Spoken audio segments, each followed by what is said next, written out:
우리가 인간들이 하나님 앞에 타락한 결과로서 인간들은 많은 원수들과 만나게 돼요. 원수가 한둘이 아니에요. 많은 원수들과 만나게 되는데 이 원수들은 우리 힘으로만은 이길 수가 없습니다. 하나님의 위대한 능력으로만 이길 수 있는데 첫 번째 원수가 뭐냐면 사탄이에요. 사탄은 하나님을 반역하고 하늘에서 추방된 천사, 영물입니다. 영적인 존재죠. 이 사탄이라는 단어는 반대자, 적 이런 의미를 가지고 있어요. 여러분 교인들 중에 교회에서 당에서 결정하고 재직께서 결정하고 이런 회의에서 다 결정했는데 끝까지 반대하는 사람들이 있어요. 아마 우리 군산 시장님이 나를 보면 저 새끼는 사탄이다 그럴지 몰라. 다 반대하니까. 우리 목사님이나 장로님들 노회에 가보시면 노회 회기 때마다 안건 나오는 것마다 무조건 반대하는 사람들이 있어요. 그리고 뭐라고 말하는지 압니까? 주님의 영광을 위하여, 성노회를 위하여 이딴 소리를 하고 자빠졌어요. 하나님의 영광을 위해서 반대하는 게 아니고 교회를 위해서 반대하는 게 아니고 자기 권위와 자기 체면과 자기 자존심과 자기가 한번 내뱉은 말을 거둬들이지 못해서 반대해야 한다면 그거는 사탄입니다. 사탄. 그리고 적이에요. 적.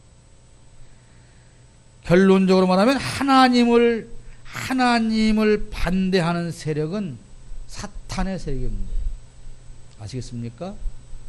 적어도 우리가 신앙인으로 살면서 사탄의 앞잡이 노릇을 해서는 안 됩니다.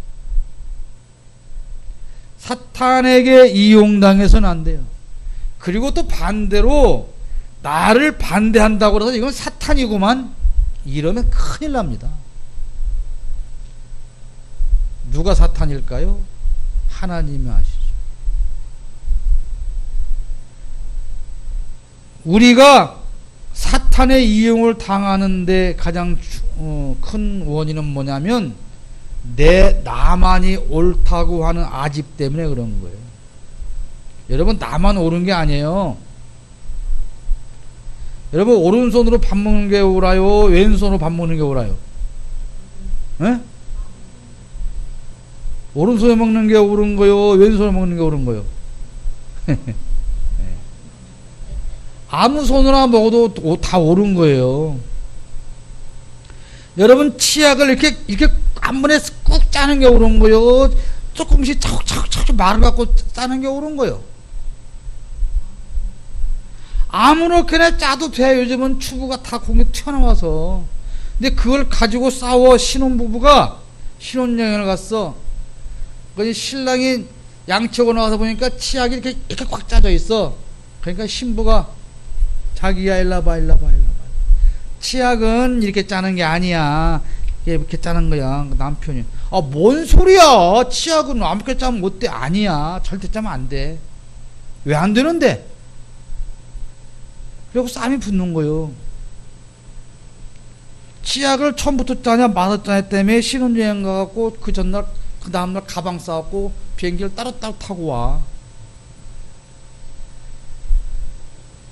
여러분 내 주장만이 옳다고 생각하는 순간 나는 사탄이 될 수가 있고 다른 사람을 사탄을 만들 수도 있는 거예요. 왜 나를 반대하는가? 그 사람은 정말 사탄이라서 반대하는 반대하는 의견을 향해서 귀를 열어놓지 않는 것이 뭡니까? 그게 바로 독재자인 것입니다. 우리나라가 독재 국가인지 민주국가인지는 그래서 여러분들이 판단해보면 알아요. 요즘 하도 고소를 많이 해서 나도 이제 말 조심하려고 그러는데 판단 여러분이 하세요. 사탄은 인간을 굴복시키고 하나님으로부터 우리를 분리시키고 인간을 파괴시키는 게 목적이에요. 하나님과 우리를 이간질시키는 것이 사탄의 목적이에요. 절대로 하나님과 사이좋게 사는 꼴을 사탄은 보지를 못해요. 그래서 믿음 좋은 사람이 늘 시험당하고 그러는 것이죠. 그렇기 때문에 우리가 사탄에게 넘어가면 하나님과 원수가 되는 거예요.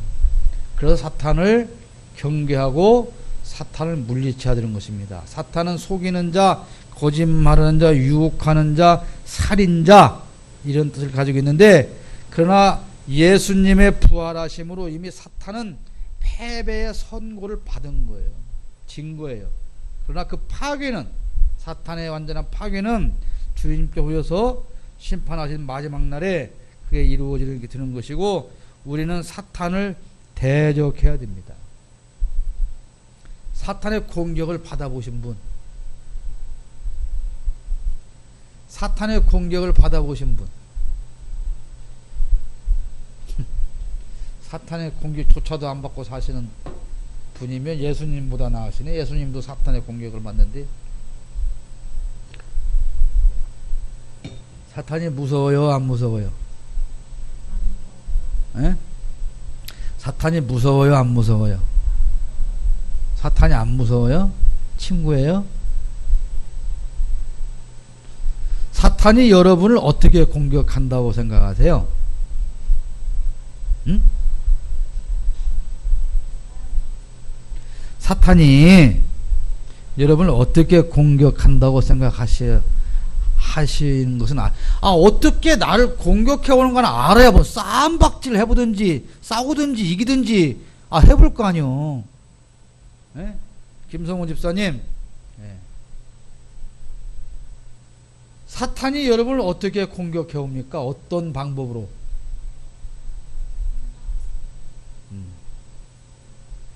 가장 큰 방법은 생각을 통해서 유혹을 하는 거죠. 이거 내가 처음 하는 말이 아닌데 마치 태어나갖고 처음 듣는 것 같은 표정 좀 하지 마.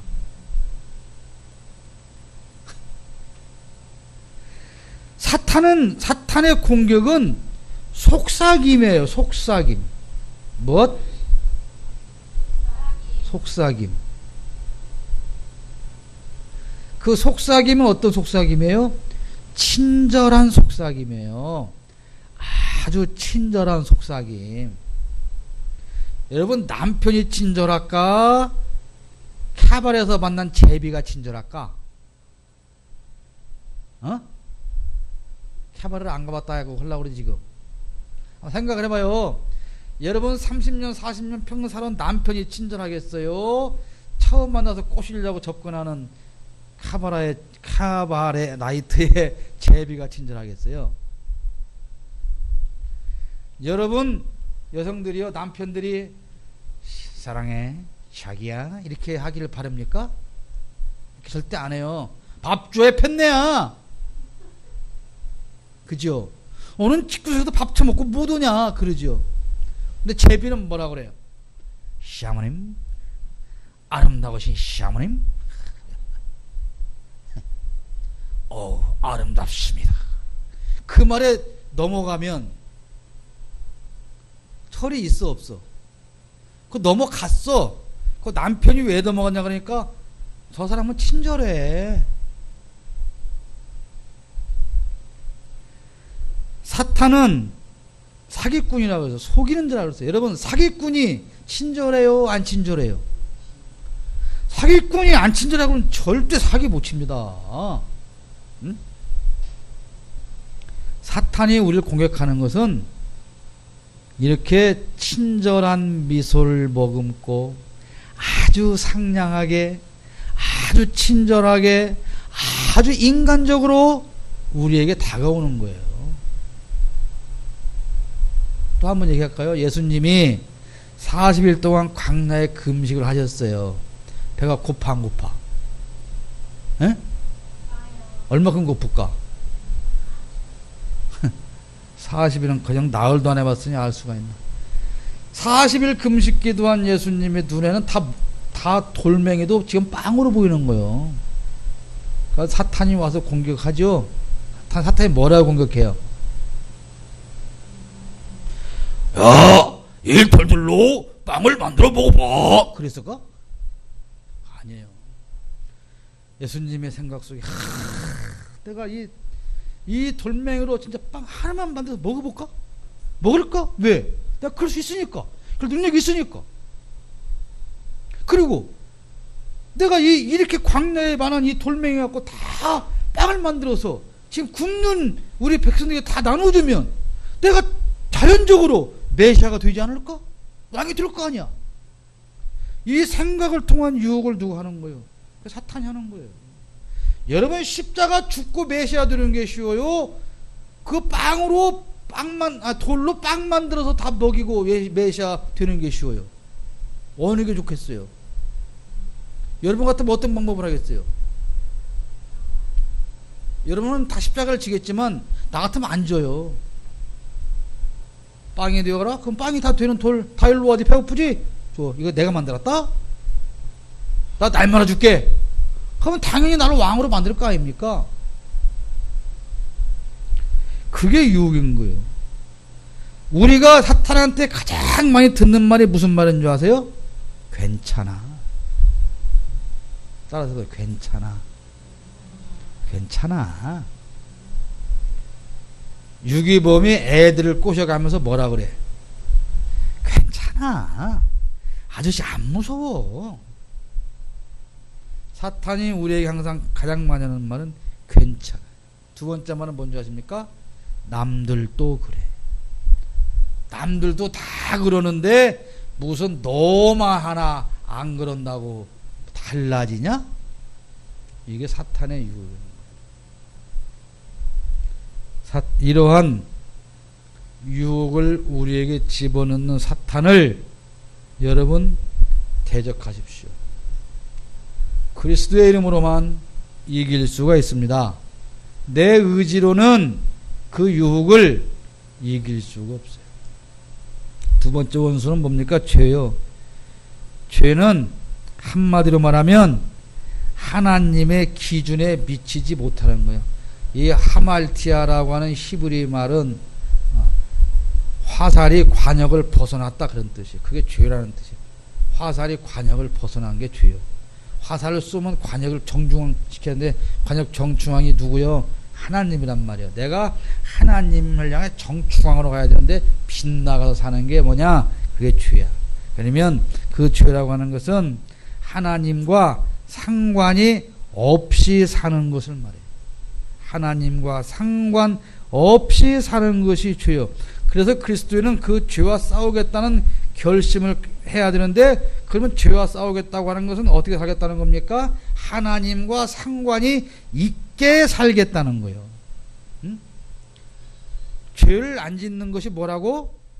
하나님과 상관 있게 사는 거예요. 하나님과 관계를 맺고 사는 거예요. 그것이 죄를 안 짓는 거예요. 에? 욕했냐, 거짓말했냐, 이런 것도 다 보면 죄지만 하나님과 상관이 없이 사는 것이 죄이기 때문에 죄와 싸워 이겨나가는 하는 것은 하나님과 상관이 있는 삶을 살아야 한다는 것이고, 우리가 하나님과 상관이 있는 삶을 살 수 있는 것은 오직 그리스도의 도우심으로만 가능하단 말이에요. 아시겠어요? 고개를 들어요. 그 날 봐요. 눈 좀 떠보세요. 오늘 워낙 많이 먹었어요. 오늘 떡볶이를 비추는 게 아니었어요.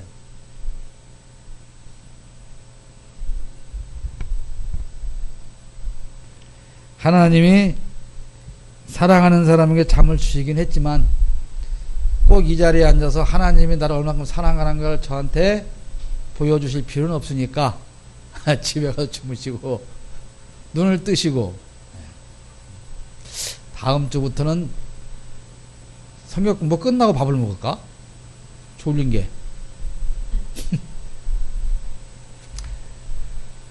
자, 그 다음에 세 번째 우리 원수가 있는데 뭐냐면 세상이요, 세상. 세상은 뭘 세상이라고 하냐면 하나님을 적대시하는 사회나 조직, 하나님을 적대시하는 사회, 하나님과 상관이 없이 살아가는 사회, 하나님과 상관이 없는 조직 또는 하나님을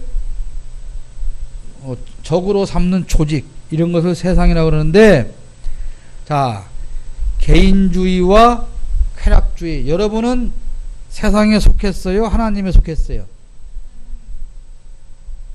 뭘 보니까? 나는 세상에 속하지 않고 하나님에 속했다고 하는 증거를 하나만 대보실 분. 예? 예, 유권사님. 말씀해 보세요. 하나님의 세상을 예. 사랑을 예, 예. 독생자를 주셨으니 예. 우리는 멸망치 않고 네. 영생을 얻으리. 예, 그 말씀을 믿고 사시니까, 예, 하나님을 속했다. 예, 맞습니다. 그런데, 그러나, 그런데, 우리는 분명히 하늘에 속한 하나님의 백성으로 시민권을 가지고 삽니다. 자, 우리가 대한민국 국민이에요. 근데 외국 여행을 갑니다. 외국 여행을 가서 우리가 외국에서 체류할 때 그 나라의 풍속과 그 나라의 법을 따라서 살죠. 살아야 돼요. 좀 말을 바꾸면 우리가 천국 시민이지만 우리는 지금 이 세상에 살고 있어요. 그런데 우리는 세상적인 삶을 살고 있느냐 말이야. 그러니까 우리가 소속된 것은 분명히 하나님인데 우리 사는 모습조차도 하나님의 백성처럼 살고 있느냐? 여기에는 좀 아닌 것 같다 그 말이에요. 그럼 왜 아닌 것 같냐? 이것은 가치관을 말하는 겁니다. 가치관. 보이는 것들만을 갖고 보이는 것들만을 사랑하기 위한 삶을 살아가는 것을 우리는 세상적인 삶이다 그래요. 여러분 눈에 뭐가 많이 뭐가 보여요? 예? 담비야, 네 눈에는 뭐가 제일 많이 보이냐? 응? 뭘 생각하는 척에 스마트폰이 제일 많이 보이잖아. 그거 아닌 것처럼 다른 답 찾으려고 하니까 안 나오지 답이. 여러분의 마음을 지배하고 있는 가장 큰 것은 무엇입니까? 어떤 것입니까? 그게 물질이든 권력이든 그 무엇이든 아니면 교회든 그 무엇이냐 말입니다. 여러분 눈에 가장 많이 들어와 있고 여러분 마음을 빼앗아 가고 있는 그것이 뭐냐? 여러분은 그 어떤 것을 갖기 위해서 자신의 삶을 다 투자하고 있느냐 그 말입니다.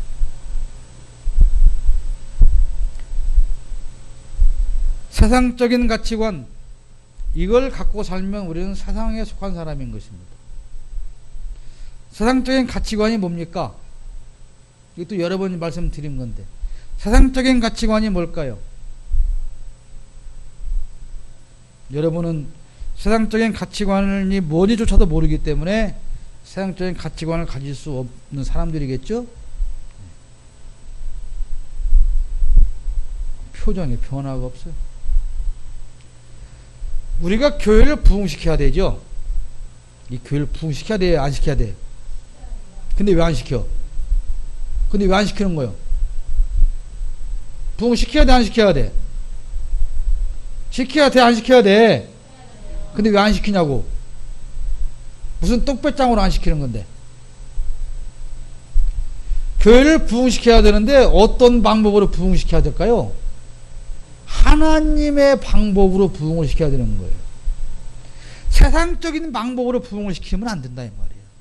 세상적인 방법은 뭘까요? 뺏어오는 거죠. 남의 교인들을 뺏어오는 거죠. 여러분 남의 교인들 뺏어다 놓고 전도했다고 전도상 달라고 하지 마세요. 지발로 걸어오는 거 어쩔 수 없죠. 그래서 여러분들은 남의 교인 안 뺏어오려고 전도를 안 한다고? 그래서 지발로 걸어오는 것만 기다리고 앉았는데 이 싸가지 없는 것들이 안 온다고? 그래서 부흥이 안 된다고? 지금 그러려고 그러는 거예요? 예? 지난주에 말씀드렸죠. 무슨 전도? 진돗개는 그냥 똥개 전도도 못하니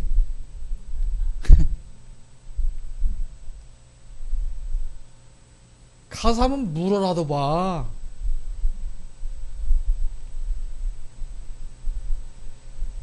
우리가 예수 믿는 사람들은 살아가는 방법 자체가 다 달라야 되는 거예요. 응?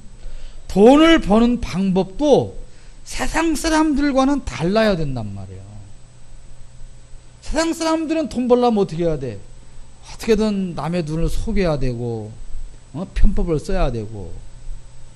그럼 그렇게 갖고 언제 돈 버냐?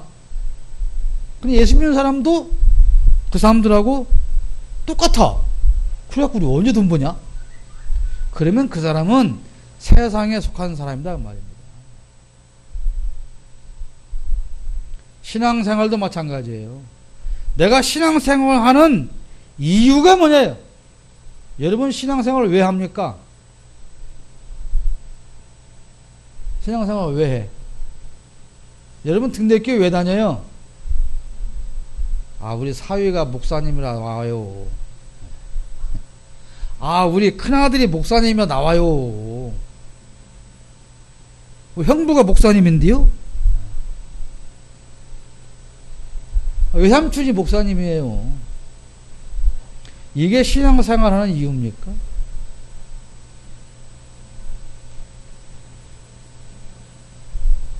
여러분,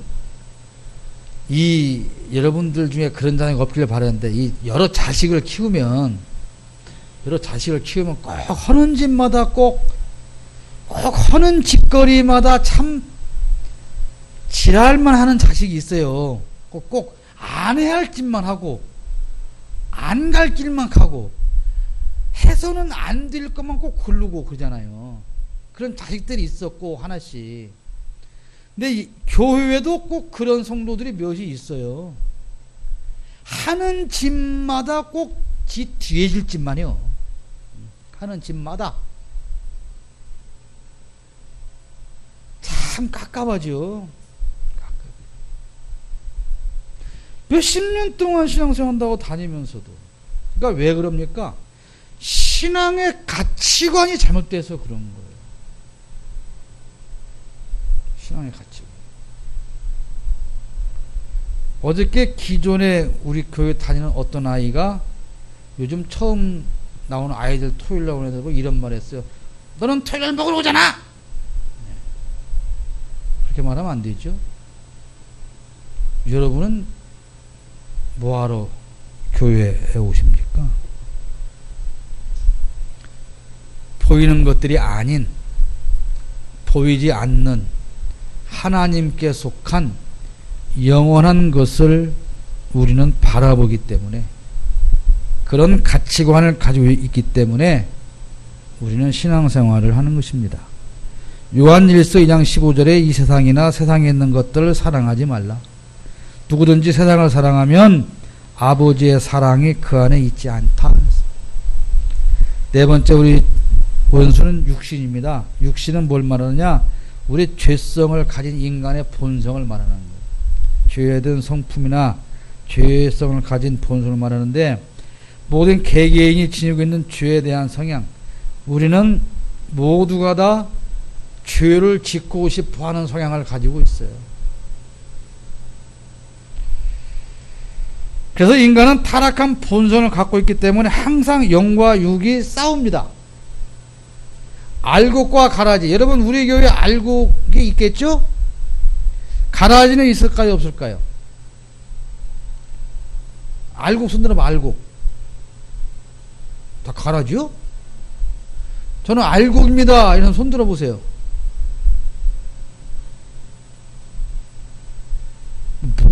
없어요. 다 가짜만 갖다 놓고 뭐고 지금. 목사님 알고 가라고 상관없어요. 상관없다고요.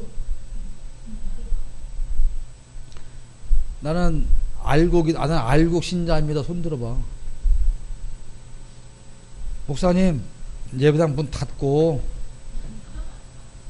이 가라지들 데리고 뭐 하시려고 요새 목회하고 계십니까? 자기가 알곡인지 가라지인지도 몰라. 자기가 남자인지 여자인 줄 알아요? 다시 물어볼게요. 나는 알곡 신자입니다. 4명 있구만, 4명. 다른 데는 가라지가 어쩌 당하시겠는데 등대교회는 가라지가 80%네. 겸손해서 못 드세요? 겸손해서. 여러분, 예수님이 알곡과 가라지를 가리는데 내가 알곡이 가라진 거 알곡을 못 들으면 어떻게 돼요? 바람에 날려가 버려요. 그게 겸손입니까? 내가 이 말 하려고 물어보면 아닌데 참 실망스럽긴 하네. 알곡과 가라지 성도가 있는 것처럼 내 심령에도 가라지가 있어요.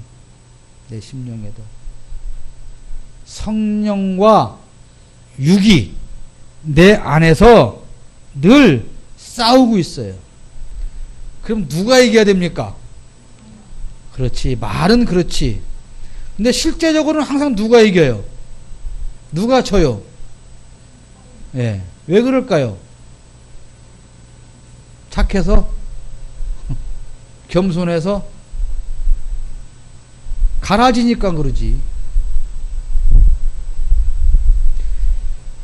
신앙은 지식이 아니에요.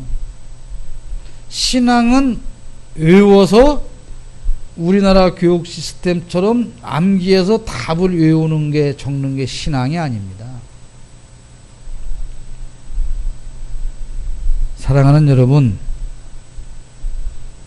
신앙은 본질적인 것이고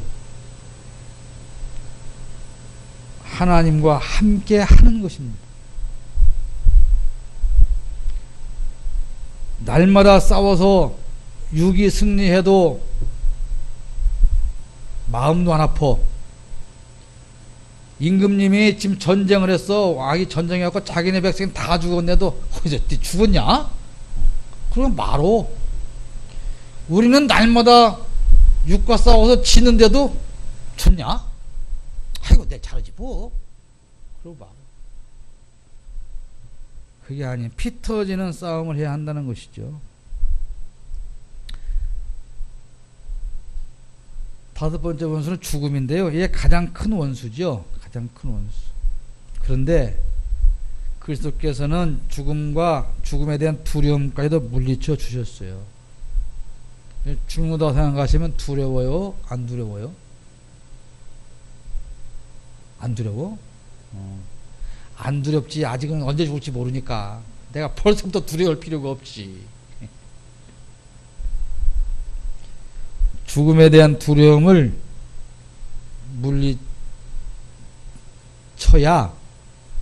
물리칠 수 있는 사람이 사실은 구원받은 확신을 가진 사람이라고 할 수가 있죠. 여러분이 항상 말씀드리지만 엄마 뱃속에서 나올 때 과정을 생각해 보면 그 과정이 바로 출산이라는 과정을 통해서 우리가 새로운 삶을 사는 것처럼 죽음이라는 과정을 통해서 우리는 또 새로운 삶을 살게 된다 라고 하면 이것이 죽음이라고 하는 것이 천국으로 가는 과정이라고 믿는다면 우리는 죽음에 대해 두려워할 필요가 없습니다. 왜냐하면 주님께서 죽음을 물리쳐 주셨기 때문입니다. 여기서 이 죽음은 죄의 대가이기도 하지만 우리에게는 영생으로 가는 문이기 때문에 피할 수가 없는 것이죠. 죽음에 대한 두려움에서 벗어나서 예수님께서 함께하는 은혜를 안고 천국의 소망을 바라보시기를 축복합니다. 우리가 죄를 짓는 것은 우연히 짓는 것이 아닙니다. 아담이 선악과를 따 먹은 것처럼 우리가 죄를 짓는 것은 내가 그 범죄를 선택한 결과입니다. 그렇기 때문에 우리는 어떻게 해야 돼요? 죄를 짓지 않기 위해서는 그 죄를 선택해서는 안 된다는 것입니다. 선악과를 따먹지 않으려면 선악과 따먹는 것을 선택하지 않아야 되는 것처럼 죄를 선택하지 않아야 돼요. 우리가 선택할 수 있어요. 자유의지가 있기 때문에. 그러나 선택하지 않는 것이 하나님의 자녀로서 죄와 싸워서 이기고 살아가는 승리의 길입니다.